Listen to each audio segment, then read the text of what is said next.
Hey, before we jump into today's episode, I wanted to share with you a little SEO tip that's been working really well on one of my sites. In fact, it's owntheyard.com, my niche site project 4 site.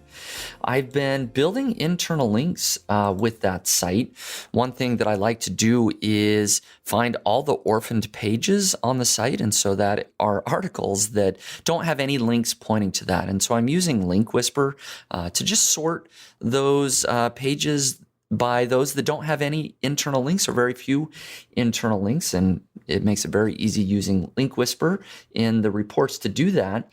And so I went ahead and I went through a bunch of those that didn't have any links, and I added 1 or 2 internal links to those articles.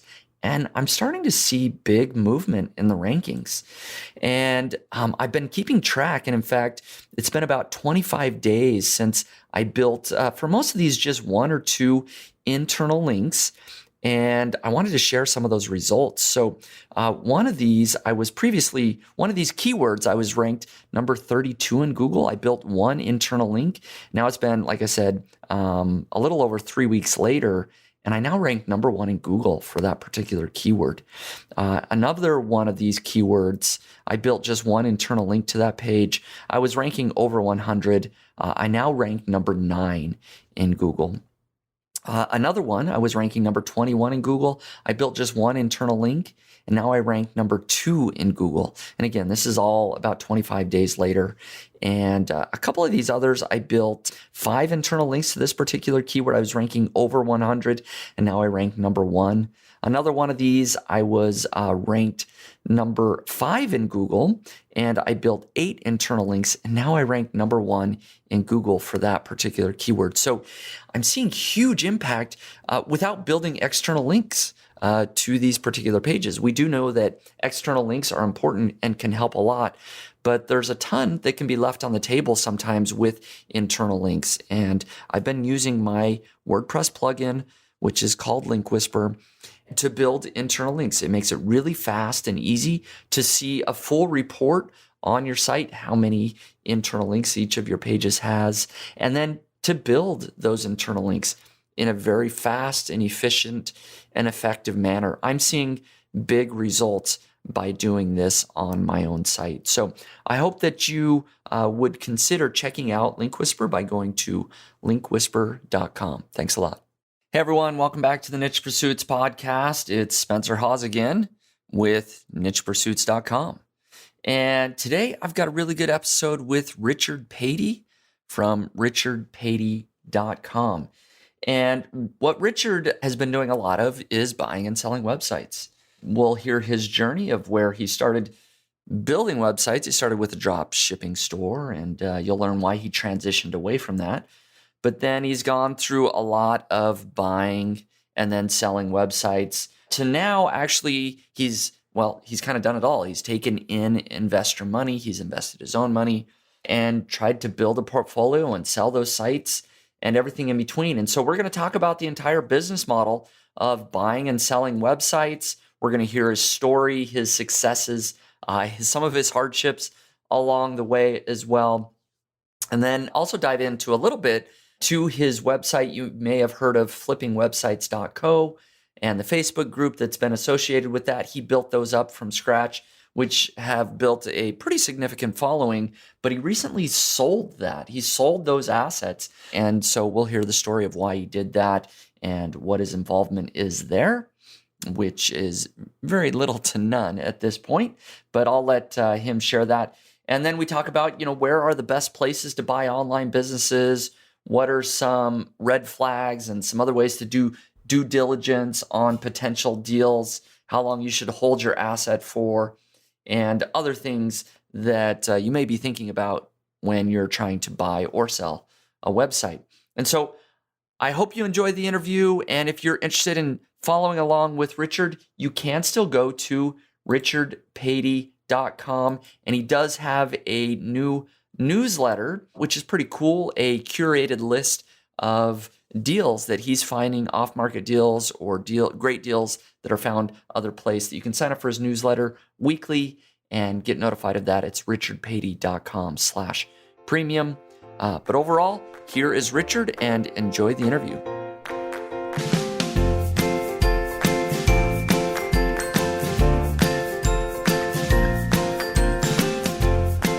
Hey, Richard, welcome to the Niche Pursuits podcast. Hey, Spencer. Great to be here. Yeah, it is great to connect. We connected last week on a call to chat about business a little bit, but it's great to sit down with you and be able to share your story with the Niche Pursuits audience. So I'm really excited to have you for sure. Yeah, man. Be myself too. Been listening for a long time, many years, and excited to talk with you. Good. Thank you. It's always good to know there's a few listeners out there still, you know. I see the numbers on the podcast, and it's great to know that people still listen. So I'm sure it's rising for you. Yeah, it does. It does all right, for sure. And I will say, not to go too far on a tangent here, that, you know, I blog, and certainly the blog gets more traffic than my podcast does. But when I meet people in person, they typically say, you know, great podcast. I love listening to your podcast, rather than, hey, I enjoyed your last blog post, right? Yes, it's you may not get as much attention in terms of the numbers if you look at downloads, but I think the impact is disproportionate in terms of audio versus written content. Yeah. Yep. I agree. People get to connect with you a little bit better, get to know you. They spend more time listening to you. And there's a lot. Yeah. Audio versus just reading the written word. So hopefully through audio here on this podcast, people can get to know you really well and feel like they make a connection. So I'd like to start with kind of your story, your background a little bit, Richard. Tell us what you were doing before building online businesses. What was your business or work experience? I had no business experience. I was actually working in charity pretty much all of my 20s. I did a business degree at university, and it actually turned me anti-business for quite a long time. Oh, really? I didn't like anyone on my course particularly, and the trajectory was to go into big business, into corporate positions, and there was no talk of entrepreneurship or small business, and it really turned me off. And so I thought, okay, well, what's the alternative to this? And I got into the not-for-profit sector, and I was involved in bid writing, bringing in funding, writing bids for contracts and government contracts and grants and trusts and charitable ways of earning money. Mm-hmm. And I was pretty good at that. So I think like the consistent thing all the way through is the fact that I think I'm pretty good at writing and persuading people. And so the charity did well in terms of bringing in a lot of money, but it was so ineffective at spending it. There was so much waste. I got very disillusioned. And I just thought I was turning 30, and I just thought, you know, is this the right path for me? Is what I'm doing actually having an impact? And I decided just soon after turning 30, I quit my job and set up a company, not knowing anything, what the hell I was doing. I set up the name of the company, Profit is Good Limited, as kind of like a watershed moment to like kind of declare, you know, my charity days are over and I'm now going to be trying to make some money. And so that was to that end of 2009. And that was at the beginning of me trying to figure out how to make money on the internet. Wow. That is a bold move to quit a job, start a business without any real, you know, solid plan in place. Were you or any savings as well? Wow. That is a very bold move. And were you single at the time? No family obligations? No, exactly. I was single. Okay. So you can kind of get away with that, right? Yeah. Just about. I was making a little bit of money from online poker. So okay. I thought at the very least, maybe I could support myself through that, but that didn't work out. So, so I spent the first 3 years in business doing services because I didn't have the money and the time to kind of build my own projects. Mm-hmm. So, I started doing services, websites. I taught myself SEO and offered that as a service. And that was my start. I needed to bring in money quickly. And so, that's why I started doing. So what led you to offering those services, right? I mean, it sounded like you're kind of playing online poker and had started a business, but what led you really to the online world for sure? Like, was it kind of the online poker, just knowing, hey, people are doing a lot of stuff here? So, I was looking back. I wrote a blog post on summarizing all the affiliate site challenges. And I remember yours was 2013. So I quit like 2009, 2010. So I think it was like the first one. I think there was the Pat Flynn one. Mm-hmm. His first his first challenge. So kind of around that time, I was slightly aware of this term niche sites, or the fact that people were making money online. But I just thought, there's money to be made, and I just gotta figure it out. But yeah, I mean, at the time, so also, well, actually, I was living with a web developer at the time, so I could see that he was making really good money. I had no idea what he was doing, but he said, okay, you need to get a hosting account, and there's this thing called WordPress. So actually, I mean, that was the introduction. Otherwise, yeah, I was completely clueless. So I quit knowing that this existed, and he was making really good money. And I just thought, okay, I can make money through poker. This guy's making money through whatever he's doing. I'm sure I can figure something out. But I couldn't just stand working in this charity job any longer. So right. I forced myself out. Right. It was the dislike or the hate of the job that really was the motivating driver to have you look for something else. Yeah, for sure. It wasn't so much that you saw opportunity elsewhere. It's just you didn't want to be doing what you were currently doing. Correct. Yeah. So it sounds like your first online business was providing services, helping people build websites, SEO. You mentioned a little bit for about 3 years. Tell us about the transition from, sort of freelance or contract work to owning your own websites and et cetera. Yeah. So like a lot of us guys, like a turning point was reading the 4-Hour Workweek. Mm-hmm. And so, yeah, I that book was huge for me. And I thought, okay, well, I'm going to follow this and write out, which interests do I have, which audience, which kind of groups do I belong to? And, can I actually create an offer in an area that I know well?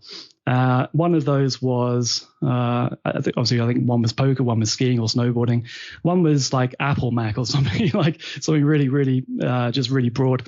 And at the time, I think it was 2012, started 2013, Apple with the iPhone had just released the new panorama feature in their iPhone. And I thought, this is really cool. How are you going to be able to print these? Because at the time, even back then, they were really big files. They Right. were very wide, like from memory, like 10,000 pixels wide. And so I was thinking, okay, I'm taking these. I had an iPhone. How am I going to print them? Did some Googling, and there wasn't anything available. So I thought, okay, well, I think other people are going to be searching like myself. Why don't I try and set up a service to get these things printed? And I'd known about Shopify for a little bit of time. And so just created a Shopify store, put on there the different sizes that I thought I could offer, found a local printer here in where I live in the UK. And yeah, put the product pages up, and at that time didn't know what I was doing. So like I had a very basic knowledge at that time of SEO. And so I kind of put the print iPhone panorama in a title tag, but that was kind of the extent of it. And then it was, okay, this thing is now live. Now what do I do? And like about 3 months went by without any sale. And, maybe I was like tweaking things and learning a little bit more about SEO, but I finally got my first sale. And so that was the first time that I'd actually made my own money online. And that was a really big moment. I was like a $50 sale, maybe I made like $20 profit, but that was the start of it. And then I started reading more about SEO, speaking to people, learning, and then realized how I could maximize for the small amount of keyword search that there was at the time for that. And then grew that to, it was making about $1,000, maybe like $1,500 a month. Nice. And and then so maybe about like $300, $400 profit. But I couldn't grow any further. So I kind of maxed out in my skill set, and I think I maxed out in terms of the keywords back then. And so I actually remember saying to a friend that I was thinking about shutting it down, not knowing that actually this is potentially an asset. So I didn't understand that you could build assets on the internet, that this store or websites could be assets. The guy said I should check out Flipper. And actually, at the time, they had a valuation tool, and I entered the details, and actually came back saying this business is worth nothing. So I actually ended up closing it down. But then from carrying on with my entrepreneurship journey and reading more and listening to a lot more podcasts, including the Empire Flippers podcast, I then realized that actually what I had created was valuable and actually could be sold. Mm-hmm. So I recreated, actually had the domain up. It's still, the homepage was still indexed. I put the products back. It took a year to get the search traffic back and the revenue back. And then I sold it in 2016. And then that was my first exit. It was a very small one. It was about 6K. But that was the first time when I realized that I could actually build something valuable on the internet myself, and other people were, it was of value to other people. Yeah, that's awesome. Very cool journey. I will point out a lot of ups and downs, right? And I think that's quite common for people starting an online business. Is the first thing doesn't always work, and it can take a few years before you figure out what your journey is, what the path is. And you stumbled on this model of, hey, I can build something that has value online and then I can sell it. Yeah. And then I realized what I didn't want to be doing going forward. So I didn't want to be doing drop shipping. I didn't like dealing with the customer support and the suppliers, in this case, the printers. So I really liked the fact that I could rank a site, and so I then moved into affiliate sites and content sites. Still thinking, content is an area that I think I'm most strong in. I'm able to rank. It's a really simple business model. There's no other moving parts. And so from that experience, I realized what I didn't want to be doing, and then I ended up focusing on building and selling content sites. Mm-hmm. Sounds like around 2016 is kind of when you started diving in headfirst into content sites. Were you building them all from scratch, or did you go and acquire some?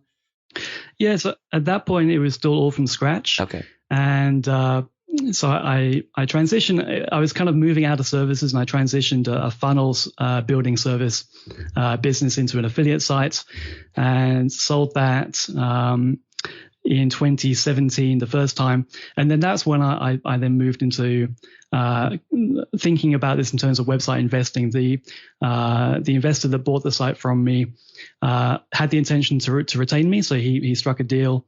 I would get a percentage of cash flow and a percentage of the upside if I carried on building the site up. And so that was the first time where I realized, okay, there's people with money, and then there's people with expertise, and there's ways that you can partner and generate bigger upside than you can by starting new sites. So I did that. We then flipped it a year later, doubled the asset price, and that was in 2018. And then from that experience, I then realized that I had the potential of working with other investors and started exploring that. All right. Why don't you take us down that road a little bit in terms of working with other investors? What does the model look like for you? What are some things that you've done there? Yeah. So like I was saying, it just at the time, it kind of, to me, it made sense to work with money rather than to build from scratch. When you're building a site from scratch on a brand new domain anyway, it can take a good amount of time, at least kind of 12 months to really start making some traffic and some revenue. And so if you can work with money and you can buy an existing revenue generating site, you can miss out that period. So that was my thinking. And after that, that exit, low six-figure exit, I started being more interested in the business of buying and selling websites. I created the Flipping Websites Facebook group and the podcast, and started connecting with other people in the niche and trying to learn as much as I could. Other people building, other people buying and selling, other website brokers. And then from that, I then realized I was building an audience, and investors were starting to naturally reach out to me and saying, okay, you sound like you've got experience. I don't have the expertise all the time. Would you like to partner up? And so it was kind of an organic inbound process that started happening. And I started getting into deals as the operator, and quickly realized that it wasn't the right business for me. It wasn't enjoyable. I didn't like the responsibility of managing someone else's asset. I wasn't able to particularly sleep well at night if you got several six-figure websites that you're managing. And so I then realized, okay, well, this is a valuable service, but I don't need to be the one doing it. And I actually capped out the capacity that I had to actually do this myself. So I removed myself and actually opened it up to seeing if there were other operators out there that wanted to work with investors, and started matching operators with investors for a little bit. That was around the time, that was about 2018, that was into 2019. And then in late summer 2019, Andre from Alpha Investors reached out with an offer to acquire the Flipping Websites Facebook group, the domain, and the podcast. And then that kind of working with operators myself stopped. I moved over to working with Alpha Investors for a few months and building an operation and an acquisition service there. So a bit of experience myself, realized I didn't want to be personally doing that. And so personally, I've gone back to building sites from scratch, but on expiring domains. And in particular, my favorite strategy now is acquiring existing blogs that have been abandoned. I've got a pretty good outreach process for doing that.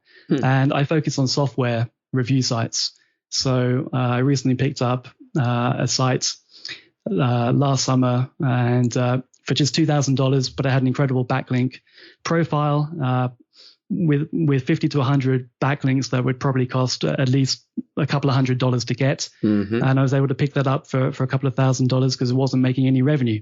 It actually had 100 index pages as well. So that's my preferred strategy, like buying existing sites that are indexed, that have traffic, that have a lot of potential, that are not being maximized. But also I like playing around with expiring domains, and also through and redirecting some expired domains as well, and playing in that market. So I don't build from scratch, but I like to buy existing low priced domains and sites and building on those now. And the primary reason for that is just to skip the building, the getting out of the sandbox phase, right? I mean, is to kind of have an asset immediately that has authority, has a lot of links already, and it can rank content much quicker, right? Yeah, that's right. You really don't need to add a lot of links if you buy the right domain that already has that authority. Yeah. You can just focus on adding content. So where do you go to find these domains or abandoned blogs? What's your process? Yeah, just Google. So you start with a seed keyword.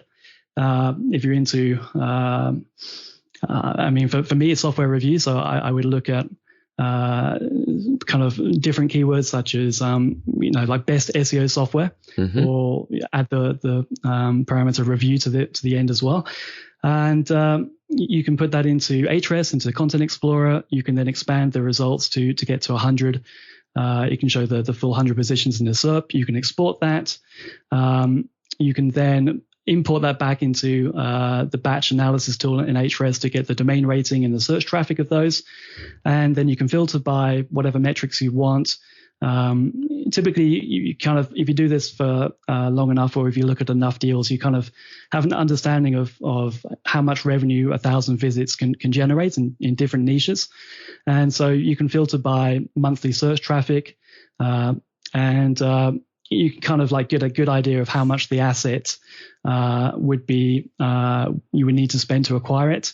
And then you find the email address. You can use tools like Hunter, and you send an email saying that you like the site and you'd be interested to purchase. Yeah.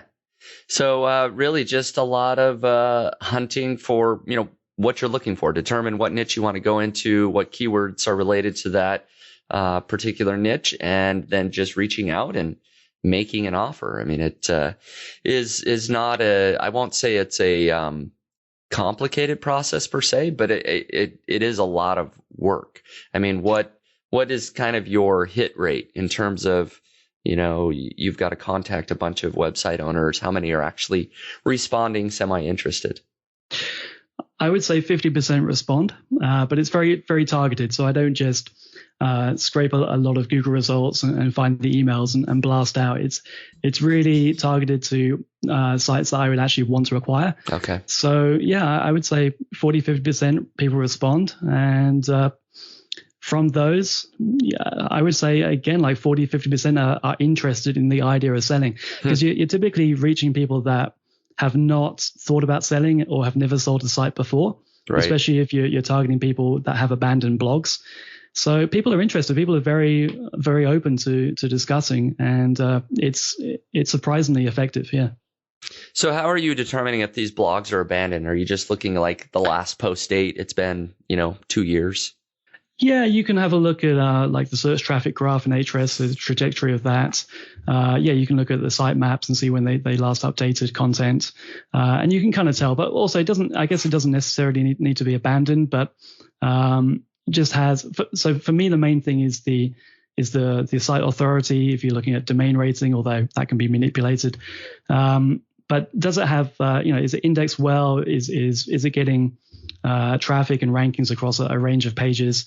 And does it have a decent level of links? More than whether they're actively working on it. So it's more like trying to find sites that do not look like they're earning that much, but have a lot of potential. Yeah. Awesome. So you've kind of explained, how you started, a lot of things that you were involved with, building sites from scratch and selling and the investor model, et cetera, and, what you're doing now. But can you give us an overall sort of snapshot, if you will, of your business today? I know there's a couple other things you're involved with as well. Maybe just give us an idea of everything you're doing, where your business is at right now. Yeah, so the main focus right now is I recently launched a paid newsletter for website investors. I've liked this idea of paid newsletters for a long time, and there's I forget his name, a guy called Chris, and I'm sorry I forgot your last name, buddy, but he's created like paid newsletters in crypto, in business, in like venture capital, and these are real assets that people actually want to acquire. So Travis Jameson from now at Smash Digital, he actually acquired one of his newsletters that was targeting people interested in the VC industry, and it's a really good model, and I've seen these kind of businesses being sold on marketplaces and brokerages such as Empire Flippers, and I really like it. It's incredibly scalable. So for me, I like to leverage media rather than, I've tried leveraging other people's capital in terms of partnering with investors, and that wasn't the best place for me to operate in. So for me, I like to be very lean and leverage media, and something like a paid newsletter just scales incredibly well. You can price it at a very low price point, and you can add a huge amount of value. So I've only just started. People are now being rebuilt. It's the second month, but I think churn is going to be incredibly low. And so with the newsletter, I find the best deals that I come across on market in terms of brokerages and marketplaces, the major brokers, and also Flipper, as well as independent brokers. I have some off-market deal flow by connecting with people that are doing their own outreach and independent brokers before they put them on Flipper. And then from having been known in this website investing space for a number of years, I have some private deal flow and connections and people in my network that are always looking to sell sites within their portfolio. So I'm able to sell those in the newsletter. And that's the main hook. That's the main part of the newsletter. There's other parts where I can add value. But that's my main focus right now. It's increasing the amount of deal flow. And there's a lot of people out there building their own sites to sell. Mm-hmm. And also there's a lot of interesting stuff happening in terms of new marketplaces about to come online, and a lot more independent brokers and people buying and selling websites than I thought. So I'm really extending my reach and seeing a lot of deals. So every day I'm looking up and hunting down good deals, and we can happy to talk about what that looks like. That's my main focus. I'm also continuing to build up software review sites, and I've got a handful of other just legacy websites that I've not really done much with for a number of years. That I've got some ideas with, but I haven't got the time. So currently, it's currently still building up software review sites, but this paid newsletter as a way to that I can offer I can create the most value for the website investing space that I know possible. And it's going well. I'm happy, and I really like the model. Recurring revenue is fun, right? And it's cool. Yeah, absolutely. So I have a couple more questions related to the newsletter here. It looks like it's a weekly newsletter right now. At least it's $49 a month, and you just launched it, like you said, a couple of months ago. So you're really just building it up now. And as far as the content that is in there, I mean, you mentioned it's sort of your curated list of what you would consider good deals, right? And that's kind of the main thing, right? But what else might people get in the newsletter? Sort of other perks. Yeah, so previously what I was doing when I was hosting the Flipping Websites podcast, I'm continuing to interview people, and now that's for the paid subscribers. They get that content. And then also something that I've been wanting to do for a while is and this came from me operating other people's content sites. I actually think that most of the work can be templated, and you can actually turn into standard operating procedures. And I think there's very little expert knowledge that's required. The expertise comes in terms of the initial niche research, the keyword research, conversion rate, obviously, but you can pay for other companies to do that, like you can with link building. There's a lot of companies that you can pay for their services. Likewise, you don't need to hire your own writers. You can pay for content services as well. So there's actually not a lot of expert knowledge required in terms of the overall level of work. And so in terms of maintaining content, on-page optimization, doing content audits, updating WordPress, all these aspects of running a site, maintaining it, and then also getting upside, I think you can actually create procedures for other people to follow that don't have expert knowledge. So I started to build out these process templates. I'm actually using software called Process Street, which is really fun. And so my goal is to get to a point of having a complete website operation manual full of individual processes and the ability for site owners, for investors to purchase a website and then be able to give to a VA, to freelancers, to lower paid staff, a list of activities that needs to happen every week, every month, and get the bulk of what's required to run a website actually completed in that way. Yeah. No, I think that's really valuable content that people on the newsletter can have. Not only the interviews and content that you're going to be providing as you talk to website builders, investors, etc., but the templates can be quite valuable. The processes and procedures for building websites or growing websites can be quite valuable as well. Absolutely. Yeah. I think that's going to end up in a really interesting product. Maybe I spin that out at some point, but yeah, right now that's just for the subscribers. Yeah. Yeah. So I do want to back up a little bit and ask about flippingwebsites.co and the Facebook group. Obviously you were, pretty well known for those entities, and then you sold that to alpha investors, like you mentioned. Why did you sell? Yeah, so Andre reached out with an offer that made sense to me. But the real reason was I didn't really have a clear way of monetizing it. I think Facebook groups and audiences are fantastic if you're already offering services and you have product ranges that you can sell to the audience. And at the time, the only way that I was monetizing it really was from sponsorship of the podcast and partnering up with brokers and earning transaction fees from deals that or people, referral fees from people that I referred to them. So it was tricky to see a clear way of really monetizing that going forward. And so the offer to actually have those assets purchased from me, and then also to carry on and play a role in the wider strategy going forward was appealing. It gives you, it gives you the ability to focus on what you want to focus on, right? If somebody comes and makes an offer, and the offer makes sense, right? Money helps, right? It's not a bad thing. Yeah. Yeah, it made sense. It made sense.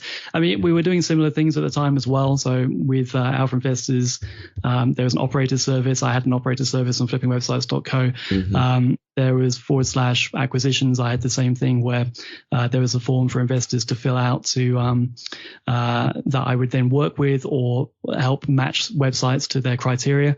So we were doing very similar things. So it made sense not to compete with each other in that way and to partner up. And so the acquisition made a lot of sense. And I think there's always a price for everything. Right. Exactly. So let's dive into a little bit of strategy of how to find a good deal. You're going to be curating lists. I mean, every week, so you're looking at lots and lots of listings, private deals, etc. You spend a lot of time looking at websites that might make a good acquisition. What do you kind of use as criteria to determine what is a good deal, and how does a deal make it on your curated list? Yeah, so really it just goes through a series of filters. And the first one for me is, has the site been hit by a recent algorithm update? And if so, is traffic continuing to trend down? So I won't recommend a site where the traffic is still declining, because you don't know where it's going to end up. And if you take an average of the last 3 months revenue, the last 6 months revenue, it's just not an accurate representation of what the asset currently is worth. Because if a site was averaging $2,000 a month over the last 6 months, but last month it made $400 and it's still going down. Mm-hmm. You don't want to take the average. You want to take what it currently is, and you don't know where it's going to end up. So you see a lot of these sites on everywhere, on brokerages, on Flipper, but I'm not going to recommend a deal where it's still going down. I just don't think that the people that are subscribing are looking for some additional support, and you've got to be a real expert and know exactly what you're doing to be able to acquire a site and know how to stop it from falling and turn it around. It's a really hard thing to do. And so that's the first thing. And actually that will eliminate a lot. So you'll see a lot of sites that have had got hit by recent Google updates and are now declining, and people are looking to sell. So that's the first thing. And then if the traffic is steady or trending up, then it's a case of looking at how that traffic is spread. So are there a wide number of pages that are getting traffic? No single page is getting more than 20-30% of the search traffic. Because you don't want to be dependent on just having one page ranking, because if that page falls off page one, then your revenue is going to have a really big hit. Mm-hmm. So it's looking at keyword. I like to define it as keyword dependency and page level dependency. Are there major keywords that are near the bottom of page one that could fall off? If the top 10 keywords, top 10 pages look fine, then that passes that filter. And then it's a case of looking at the backlink profile. Are there some decent links? Are there a lot of spammy links or lower quality links? Does the anchor text profile look natural? And just eliminating and passing through all these filters until you find sites that you think would be a good purchase. And then also the other part is that identifiable upside available? So I give notes on every deal that I recommend in terms of, here's the upside that I see, and this is what I would do if I was purchasing. And so I like to mitigate the risk and then say that here's a site that passes my filter, and this is the upside available, and this is why I think it's a good purchase. And then it's up to the investor to then really value that themselves, so that there's obviously always an asking price. But it's not for me to question that asking price or try and get a lower multiple. I want to educate investors to be able to best value that for themselves. And likewise, I like to include the average revenue amount rather than average profit, because some investors the current site owner may be reinvesting a lot of money into content and links from the cash flow. And the next site owner may not want to do that. And so it's much easier to compare revenue, when you look at revenue rather than profit between sites. And so, I leave that up to the investors to value. But I'm not going to, recommend a site where, people are asking for insane multiples. There's they're the main filters. Yeah, no, and I think that's great. I mean, that's a huge time saver for people, right? I mean, there's hundreds of listings across, lots of brokerage sites that people could be looking at every day. And so to be able to have a curated list where somebody's gone through those filters, like you mentioned, can be helpful for sure. Is there a particular size of deal that you include, or is it just sort of any good deal? Yeah, so like to have a good range. I actually thought that the audience that was subscribing would be capped out at around $250,000 in terms of a purchase. But in the first email, which was actually just last week, I was asking if this assumption is accurate. If you would like larger deals, email reply and let me know. And so some people are saying yes, we're interested in larger deals, like up to $500,000. So right now, I'm listing anything from decent expiring domains, right down from the domain level through to micro acquisitions, 10K sites, 20, 30K sites. But I'd say the average or the kind of the typical price range is kind of 30K to now probably like 30K to 300K. That's the vast majority of where the interest is. But yeah, I want to try and get a complete range from non-revenue generating sites with potential right up to individual investors that are looking for $500,000 purchases. So it's that area. It's not seven figures. It's a smaller side of the market. Yeah. Yeah. No, and it's that's the side of the market that I love as well. I mean, there's a lot of great deals in that range that you just mentioned, and people can buy sites that are making a couple $1,000s a month. And often these are sites that haven't been fully optimized, or that there's sort of a lot of meat left on the bone, right? Things that you can do to leverage and perhaps even, double or more the site relatively quickly. And so I think that is a range that is really attractive to a lot of people. Yeah, definitely. And myself, I mean, that's the range that interests me. I don't have the risk profile of getting involved in seven-figure deals. Right. Personally, I like to look for myself for these micro acquisitions. That's what I personally like to do. But that takes a lot more focus and effort. You need to obviously have a strategy and create a lot of content for scaling those. And so if you're looking to be more of an investor and then have the assets maintained, and if you're using the process templates by other people, then you're wanting to purchase existing websites that are already generating decent revenue. It's a lot easier to scale existing sites that are making money where you see upside. But yeah, my personal preference is to purchase the smaller sites and be a lot more active myself. So yeah, it's fun. I would be doing this anyway, and so it's a very good fit. Yeah, definitely. So whether or not people are getting your newsletter, a lot of people are always asking, where the best place is to go and buy a website. I mean, there's Flippa, there's Empire Flippers, FE International, Quiet Light Brokerage. We could name a dozen other brokerages that are out there. Where do you recommend that people go to buy an online business? Yeah, I mean, there's a huge number of places where people can go. And I'm big fans of Empire Flippers. I've been following those guys for a long time. I sold a site through them. Two sites, the dropship store and then the software review site. Mm-hmm. Big fan of Empire Flippers, got a good relationship with those guys. So, but yeah, that's kind of the issue is, how many do you look at and how much time do you spend trying to find these deals? It is time intensive. I'm starting to create processes now for looking through listings more efficiently, and especially on Flipper for coming up with search parameters and getting other VAs involved in finding deals for me. So it's very time intensive to find good deals. So yeah, there's all the big brokerages available. There's obviously the big marketplace Flipper.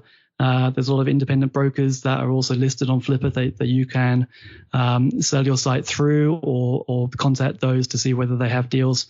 But it's a lot of work, and I think you kind of need quite a bit of support the first time you purchase. In order to know that what you're acquiring is a decent acquisition and not to get burned. And I've seen a lot of people get burned, including myself. I've had a bad experience from purchasing through a brokerage. Not in terms of the brokerage, but in terms of the seller that was doing something shady and then went dark on me. This is when I was partnering up with the investor that bought my site. We were acquiring additional sites, and the second one that we did together, we got burned. So yeah, I'm not sure. It can be pretty wild out there. Yeah. Right. So bottom line is there's not one definitive place to go. I mean, any particular brokerage might have a good deal. You just have to do the due diligence. And I mean, you mentioned a lot of the sort of filters that you use that other people can use, wherever they're looking to determine what is a good deal and what's not. I will just mention, and I know we've talked about this, Motion Invest is a business that John Haber and I launched not too long ago, where we are selling assets in sort of the micro acquisition range, right? These are deals that we've looked at and actually acquired ourselves, and then we are selling out of our own portfolio sites there. So we do our best to do our due diligence and make sure that we have good deals listed on Motion Invest. So that is another place that people can go as well. Yeah, definitely. I'm going to be featuring some of your deals in the newsletter, I hope. Yeah. Yeah. No, that would be excellent for sure. Yeah. I really like the approach that you have, where it's actually your own sites that you're selling, that you've acquired or that you've grown yourselves. I think this is, I see a lot more of this. I think this is a newer direction for the industry. I think this type of offering and service is going to grow, and so you don't necessarily need to go through a broker in the future. I think it's going to be more choice available, and people. I think it's far easier for people to sell their own sites now than previously. Right. And a lot more opportunity to be able to sell direct to investors as well. Right. Yeah, definitely. I mean, there's certainly some gaps in the marketplace that we felt like there were for both selling your site perhaps a little bit quicker, and then just being able to have a little bit more due diligence, a little bit more of a curated list that our websites, at least that we as industry experts, John and I, feel like we have, and we're willing to buy and then sell these sites. And so exactly, Yep. You're using your own money. I mean, there's you're actually acquiring them, so I mean, that's amazing validation there. And so I think that's very credible, and you know that the site has value, rather than if you're dealing with some kind of lesser known broker. It's going to be much easier to trust that you guys actually have something of good value, rather than someone who's making money by selling a website for someone else. So my kind of final topic here is you mentioned a number of times, that you are looking for and buying expired domains, or that you'll feature some on the newsletter perhaps. How are you finding, or how would you recommend, I guess is a better question for listeners of the podcast, how would you recommend people go and find premium domains or, expired domains that have value? Yeah, so this is something that I've been looking into over the last week and having more conversations with people about. Previously my strategy was buying these existing small sites, but I've heard a lot more people building out on expiring domains, auction domains, and doing that really effectively. So I've got a buddy called Ran, South African guy who I've known for quite a while and have interviewed for the subscribers. And on Wednesday was listing one of his sites. That was the first one from his portfolio. And his strategy is building out on expiring domains. And so he actually has a guy full time looking for them. So searching GoDaddy auctions and other ways of finding them that I'm not aware of. And but I've recently come across other people who are building up on expiring domains and having conversations with them. Recently spoke to a guy called Hector from hackup.com, which is HAKKUP.com. And this is his approach. So he's buying expiring domains, adding content, and then selling to the marketplace, to his list, and we're featuring some of his sites in the newsletter. And so he's put me onto this service called Odys, which is odys.global, and it's a private marketplace for domains. You have to get an invite. So I was I'm sure we can get one for you, Spencer, but I was fortunate enough to get an invite. And so I'm not haven't connected with the guy behind it, but it's a marketplace where they have already acquired domains. They've acquired the auction domains, and they've thrown up like a static page, a homepage, in order to get it indexed. And these are real top quality domains with real reasonable prices. The average looks around like $1,000, and they're already indexed and ready to go and ready to be transferred. And so I'm going to be looking at this in more detail. But there's a lot of people, and I've also connected with with some independent domain registrars that are able to drop catch domains as well. So there's this whole new side that I'm now exploring. And yeah, I'm going to be using these expiring domains and building out on them in addition to buying these small existing sites. So yeah, it's a whole new industry. It's a whole other area. And so this is not going to be the main focus of what I'm doing and with the newsletter, but yeah, I'm really interested behind it. And so yeah, the guy Hector from Hiccup, he's got at least 30 sites in his portfolio that he's all from expiring domains that he then adds a lot of content to. He's actually got a blog post where he talks about publishing 3 million words a month. Wow. which is crazy. So he's recruited at least 40 freelance writers and all working for his domain. So it's not a content agency. It's just for his expiring domains. And so, yeah, this is really cool to me. And so I'm learning from these people. And so, yeah, expiring domains is a new area for me that I'm going to be experimenting with myself. But you're able to get really fast results because they're already, indexed. They've also already got great domain, great links to them. That's the whole point. And so, yeah, they just need some decent content, some good keyword research. Right. And and there's kind of no real downside with that, which I really like as well. So yeah, there's places where you can find them and people aggregating and people acquiring to then resell. Yeah, I'm going to have to check out a couple of those people that you mentioned there for sure, and resources. But overall, what I love is just there's so many different models and approaches that people can take, whether that's, building out a website on an expired domain that's already got a really strong backlink profile, or building something from scratch on their own, or buying an existing website, or even being an operator working with investors. We've talked about 4 or 5 different sort of business models that people can take, all in the content affiliate website space, right? Yep. There's just really is a lot of different approaches. And maybe that's one takeaway from this podcast for people, is to just open their eyes a little bit to thinking creatively and thinking about different ways that you can get started or expand your online business, is taking advantage of just these different approaches. Yeah, it's a huge market. It's a huge business opportunity.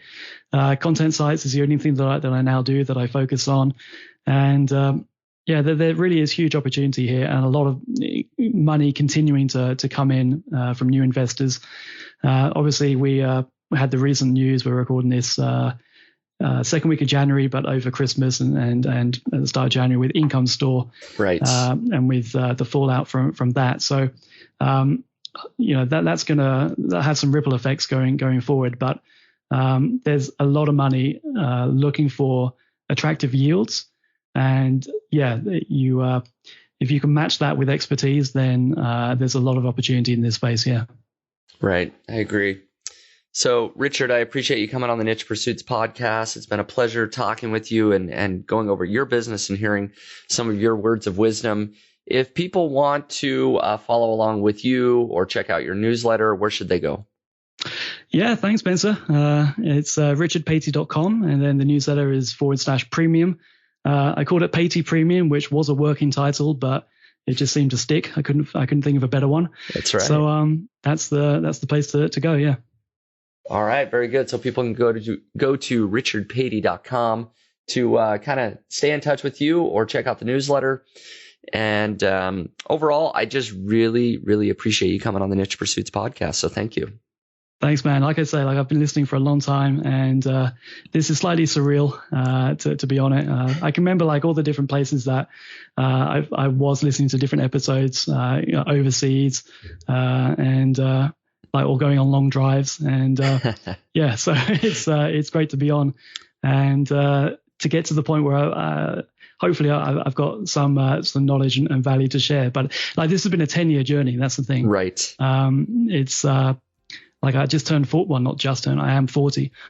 I started at 30. I'm now 40, and so yeah, it's been a long journey, and it was great to be on with you.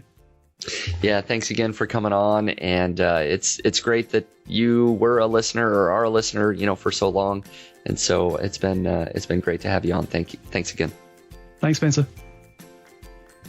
Thank you once again for listening to the Niche Pursuits podcast. As a reminder, this episode has been sponsored by Ezoic. Ezoic is a Google award-winning technology that everyone from niche website owners to major brands use to grow and monetize their websites.